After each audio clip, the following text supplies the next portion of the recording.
तो दोस्तों, क्योंकि सास भी कभी बहू थी के आज के एपिसोड की शुरुआत होती है उस अधूरे जश्न से जहां मंदिर से लौटे मिहिर और नयना के चेहरे पर मायूसी और गुस्सा साफ झलक रहा होता है। नयना का बिजनेस पार्टनर रमन उसे देखता है और पूछता है कि वो कहाँ चली गई थी।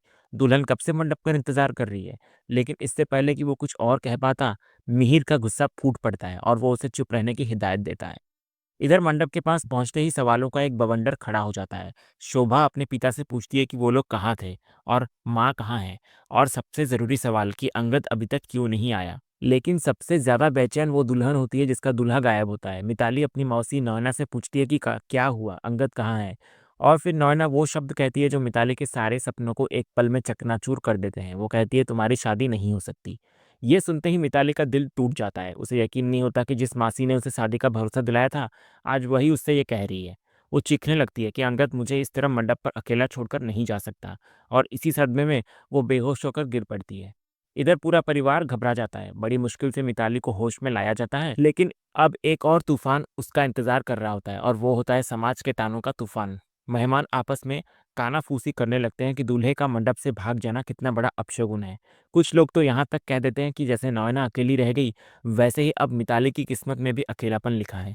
ये सुनकर नयना का गुस्सा फूट पड़ता है। वो लोगों को उनकी बेटी की हालत का वास्ता देती है, लेकिन समाज के इन तानों ने उसके पुराने जख्मों को फिर से हरा कर दिया होता है।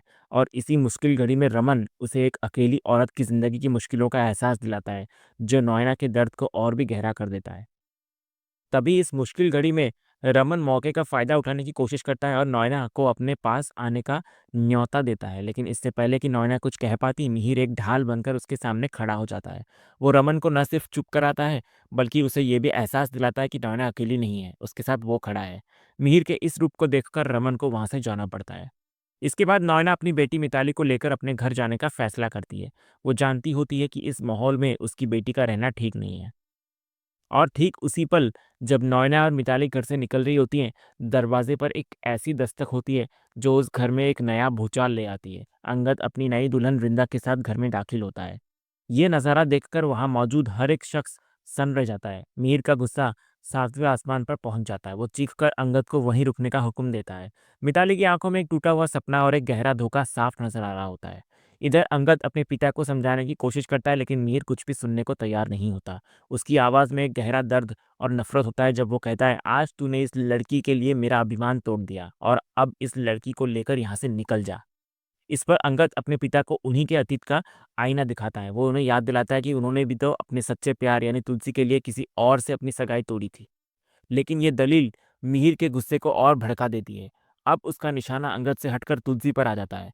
वो इस पूरे धोखे के लिए तुलसी को जिम्मेदार ठहराता है और कहता है कि उसने ही अंगद को अपने जैसा स्वार्थी बना दिया है।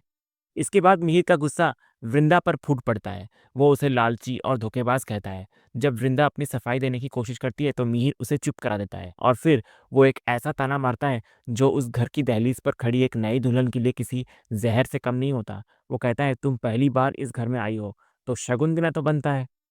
उसके बाद अंगद मिताली को सच बोलने का एक आखिरी मौका देता है, लेकिन मिताली इस मौके को भी अपने फायदे के लिए इस्तेमाल करती है। वो सबके सामने रोने का नाटक करने लगती है, खुद को एक बेचारी और ठुकराई हुई दुल्हन की तरह पेश करती है जिसने अंगद पर भरोसा करके अपनी जिंदगी बर्बाद कर ली। इधर मिताली का ये ड्रामा देखकर मिहिर का गुस्सा अब सातवें आसमान पर पहुंच जाता है, और उसका निशाना बनती है घर की नई बहू वृंदा।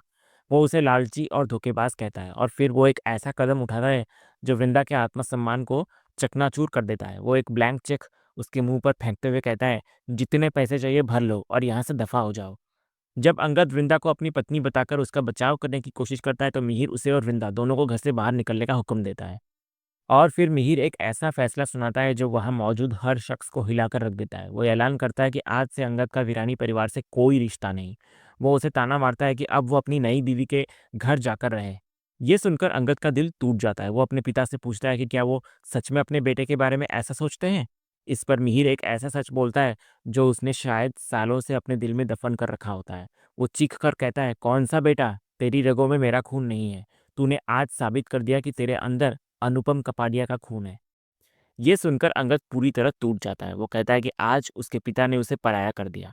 इस पर मिहिर उसे याद दिलाता है कि उसने भी अपने प्यार के लिए अपने परिवार को छोड़ दिया था, और उस दिन वो सबके लिए मर चुका था।